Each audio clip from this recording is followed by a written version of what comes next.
Bonjour et bienvenue dans Voyance gratuite. Je suis Abélina Saint-Just, médium spirit et channel. Aujourd'hui, je vous ai concocté une petite vidéo comme promis sur une thématique que vous m'avez sollicitée en nombre. Donc aujourd'hui, nous allons parler des guides, de leur mission, de comment ils se manifestent, est-ce que ce sont toujours les mêmes tout au cours de notre vie, etc. Donc dans l'ordre, nous allons essayer de définir qu'est-ce qu'un guide. Alors, dans le cadre de ma propre expérience et de ce qui m'a été permis de voir et de ressentir, je présenterai les guides, on va dire, sous 2 voire 3 catégories.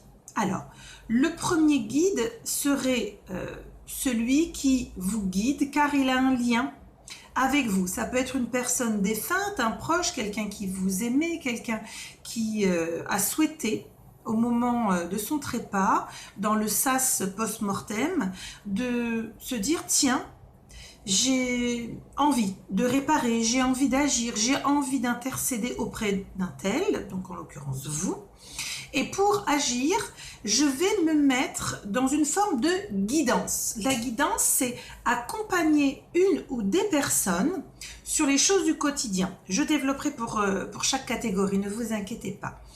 Donc ça, c'est la première partie qui est pour moi plutôt l'accompagnement en guidance, mais ça reste un guide puisque réellement, vous pouvez les solliciter, ils peuvent se manifester. Alors évidemment, il y a des niveaux vibratoires, il y a des niveaux de connaissances supérieures qui ne sont pas donnés de la même manière à un terrestre qui est décédé, qui ensuite souhaite se mettre sur un plan de guidance, que par exemple un guide qui serait un être de lumière ou même un maître ascensionné. Donc je viens d'évoquer déjà la deuxième catégorie des guides, les guides qui sont des êtres de lumière. Je vous rappelle que nous sommes toutes poussières de lumière issues de la source divine, que nous sommes venus sur Terre pour nous incarner et apprendre dans le contexte de la vie humaine un ensemble de choses, comme s'il y avait une boucle à boucler pour découvrir d'autres choses que les choses vibratoires que nous connaissions et ascensionner dans un apprentissage des connaissances dites supérieures. Supérieures, non pas parce que l'humain ou le terrestre serait inférieur, mais supérieur dans l'élévation de votre âme, dans la manière de pouvoir se détacher de tout avec paix, sérénité et certitude. Donc les guides qui sont des êtres de lumière, en général, ce sont des guides que nous avons à notre naissance, comme si nous avions une nounou bienveillante. Le mien, je l'ai depuis ma naissance, puisque comme je l'ai indiqué, je suis médium canal de naissance, sans support, et ma petite voix, mon guide, a toujours été là pour me dire, m'orienter, me faire ressentir. Les guides sont asexués. À titre personnel, j'étais enfant, j'avais besoin de lui donner un petit nom pour lui manifester le fait que, intellectuellement parlant, ok, je l'entendais, mais il me fallait un lien, une connexion qui soit parlante. Du coup, ce guide, c'est le même depuis ma naissance et je vais aussi développer sur ce point-là. C'est un être de lumière qui, avec évidemment tout son amour et sa bienveillance, est là pour m'orienter, me guider. Après, je suis une tête brûlée également, je me suis plus d'une fois heurtée, butée, non, non, non, je ne le sens pas comme ça, je ne le vois pas comme ça, il me laisse totalement et pleinement maître de ma destinée, car le guide n'est pas là pour modifier ou transformer les choses.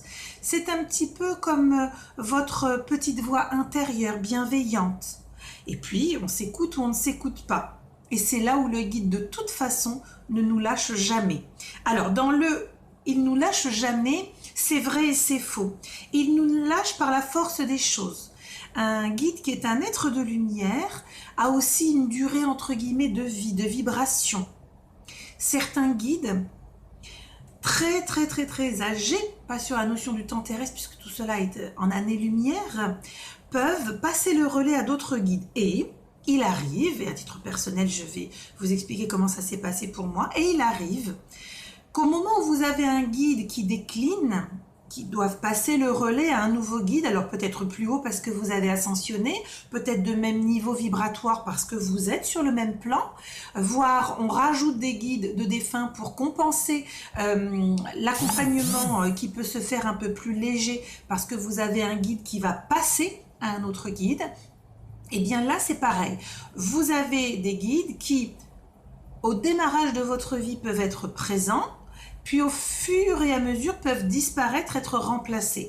Non pas que vous avez mal fait, non pas que vous n'êtes pas à la hauteur, mais ces guides-là sont vibrations et êtres de lumière, et ils peuvent être appelés sur d'autres plans, ils peuvent être également dans l'épuisement, l'anéantissement, l'usure de leur lumière, et ont besoin de répit et vont passer la main à d'autres. Donc oui, au cours d'une vie terrestre, tout être vivant qui fait appel à son guide et qui va le découvrir peut très bien au cours de sa vie avoir la manifestation d'un autre guide, d'un nouveau guide qui va prendre le relais dans les êtres de lumière.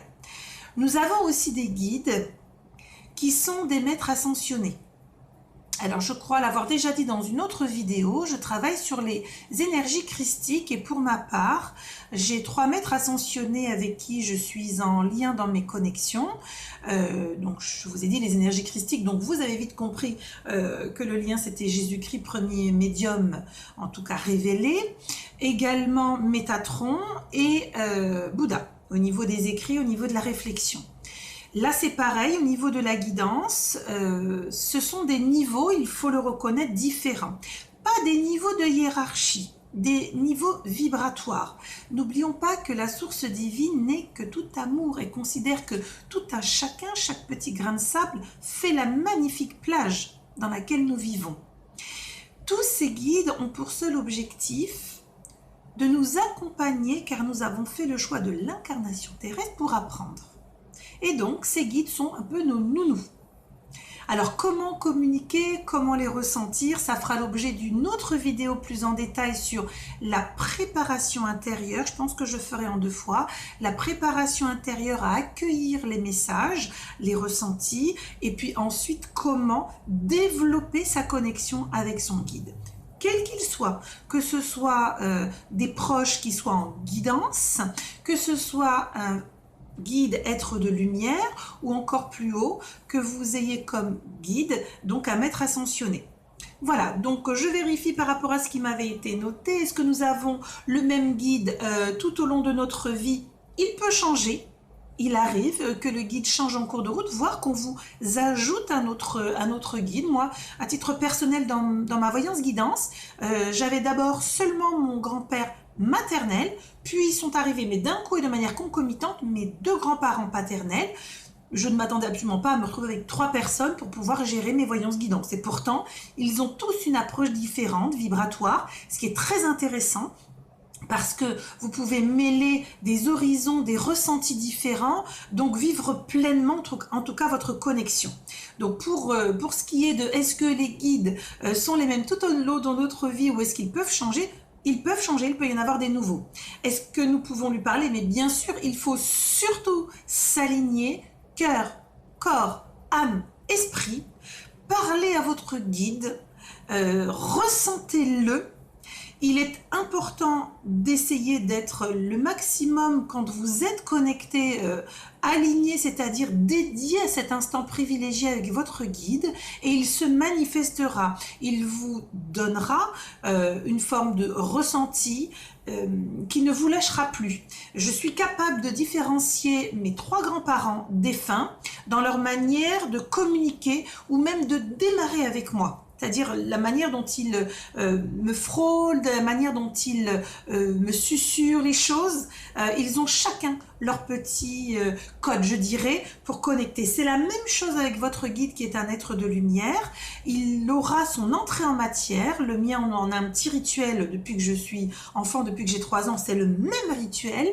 Et dans sa manière de communiquer avec moi, je sais au plus profond de moi que c'est lui, que ce n'est pas quelqu'un d'autre. De la même manière, lorsque je suis avec un maître ascensionné, je sens le sérieux de la connexion, le privilège de ce moment dédié, du contenu extrêmement important et la tâche que je dois avoir sur les détails qui me sont donnés. Tout cela est une question d'entraînement. C'est l'entraînement de votre acuité. Donc, je ne peux que vous encourager déjà à croire en votre guide, à vos anges gardiens. Il faut les solliciter, il faut leur demander, je l'ai déjà dit dans moult vidéos, cessez de vous plaindre que vous n'entendez pas, que vous ne voyez pas, que vous ne ressentez pas. Si vous ne demandez rien, comment voulez-vous qu'ils se manifestent? Alors certains, souvent ce sont des défunts, par l'amour terrestre qui vous lie, ont besoin de manifester un quelque chose et arrivent par divers biais, que ce soit kinesthésique, à faire bouger les choses, à vous envoyer des petits messages, à vous faire ressentir ce que j'appelle les nombres miroirs, à vous réveiller à la même heure, avec par exemple 3h33 du matin, des choses comme ça. Mais pour les guides qui sont dans l'attente de pouvoir vous guider, vous accompagner sur les choses du quotidien, c'est un lien que vous devez entretenir. C'est comme si vous vous disiez, c'est mon coach à moi, c'est mon coach vibratoire, c'est mon deuxième moi, plus intelligent, on peut le dire, plus avancé, puisqu'il y a une connaissance supérieure que vous n'avez pas, et il est là pour vous accompagner dans votre découverte de la vie et dans votre vie tout simplement. Donc oui, connectez-vous. Alors les signes, je viens de le dire, ils sont divers et variés. Anna me demande quels sont les signes particuliers. Ils sont complètement différents d'une personne à une autre. Pour moi, je suis visuelle, auditive, donc ça passe par ce canal-là. Si pour vous, vous êtes plutôt kinesthésique, ça peut être au niveau du toucher, du ressenti, du chaud, du froid, des picotements, comme quelqu'un qui peut vous passer la main dans les cheveux ou ressentir la présence de quelqu'un. Il faut simplement s'assurer, lorsque vous souhaitez vous mettre en connexion avec votre guide, d'ouvrir et de protéger, je dirais, la séance de connexion. Donc là aussi, je vous prépare une vidéo, j'essaye de faire, mais je suis un petit peu, je dois l'avouer, submergée par vos questions, la tenue de la page Facebook, tenue du site, les articles que je rédige, les conférences, etc. Mais je vous promets, vraiment, j'essaie de vous donner tous les outils qui sont le b.a.-ba pour votre éveil spirituel, pour vos connexions, car l'objectif, c'est de conscientiser et de faire conscientiser un maximum de personnes pour que vous puissiez être parfaitement autonome dans votre éveil et dans vos connexions. Donc pour le coup, oui, notre guide peut changer en cours de notre vie. Oui, il faut lui parler, bien sûr, toujours en votre âme, mais conscience, c'est très important avec votre cœur, votre amour bienveillant, de lui demander de lui parler, fais-moi des signes, etc. Nouer une complicité. Est-ce qu'il a le même rôle tout au long de la vie? Oui, son rôle, c'est de vous guider. Mais ces actions vont être évidemment en fonction de votre propre évolution. J'avais une question qui était, alors, est-ce que tout au long de la vie, son rôle est le même? Je viens d'y répondre. Mais est-ce qu'il est là juste pour nous protéger, nous apprendre, nous empêcher? Alors, le guide n'est pas là pour vous empêcher. Il est là pour vous accompagner sur votre chemin d'apprentissage. C'est à vous de passer vos étapes, c'est à vous de comprendre ce qui est prévu pour vous, ce que vous avez souhaité, parce que ce que vous vivez, c'est à l'aube de votre incarnation que vous avez fait cette demande d'apprentissage. Donc, votre guide est là pour un petit peu vous placer, vous réorienter, vous l'entendez, vous ne l'entendez pas, vous prenez, vous ne prenez pas, peu importe. Il n'est pas là pour vous juger, ce n'est qu'amour. C'est lui aussi, il est source d'amour. Totalement amour, pas de jugement. Souvent, moi, j'envoie beaucoup d'excuses à mon pauvre guide qui me suit depuis mes 3 ans, donc ça fait plus de 40 ans désormais. Je lui dis décidément avec moi, t'as du boulot parce que je suis têtue et j'ai besoin encore, malgré 40 ans de médiumnité, j'ai encore besoin d'intellectualiser parfois. Et alors il ricane dans mon oreille, il me dit depuis le temps qu'on se connaît, je sais très bien, mais je te laisse faire. Et ça, je te laisse faire, ça veut bien dire vas-y, prends-toi le mur et on en rediscutera après. Donc vraiment faites confiance à votre guide et je vous promets, je prépare une petite vidéo sur comment se préparer intérieurement à recevoir les connexions, les ressentis, parce que dans ces connexions, il y a peut-être votre guide, il y a peut-être des défunts qui ne sont pas en guidance, mais il peut aussi y avoir, et je le rappelle, des résidus vibratoires du bas astral, donc des entités perdues, des entités arriérées, des entités nuisibles, qu'il ne faut pas que vous récupériez en pensant que vous êtes connecté, accroché à votre guide, alors que vous allez être tiré vers le bas, aspiré, et vous allez être mal. Voilà, bah écoutez, en tout cas, sur le sujet des guides, j'ai essayé de faire encore une fois extrêmement sommaire, mais ça pourrait durer des heures. N'hésitez pas à m'envoyer encore vos questions, je me ferai vraiment une joie de vous y répondre, toujours en fonction de ma propre expérience, de mon propre vécu et de ce qui m'a été donné d'entendre et de voir. Prenez soin de vous, âme lumineuse. Je vous dis à très bientôt. Abonnez-vous, comme ça vous pourrez, en likant la page, faire partie des abonnés. Je fais un tirage au sort toutes les semaines pour vous offrir une voyance gratuite, que ce soit en voyance guidance ou en contact défunt. Voilà, je vous dis à très bientôt. J'espère que ce sujet vous a parlé. S'il y a d'autres questions qui voient le jour, n'hésitez pas, je me tiens à votre disposition. Je vous embrasse.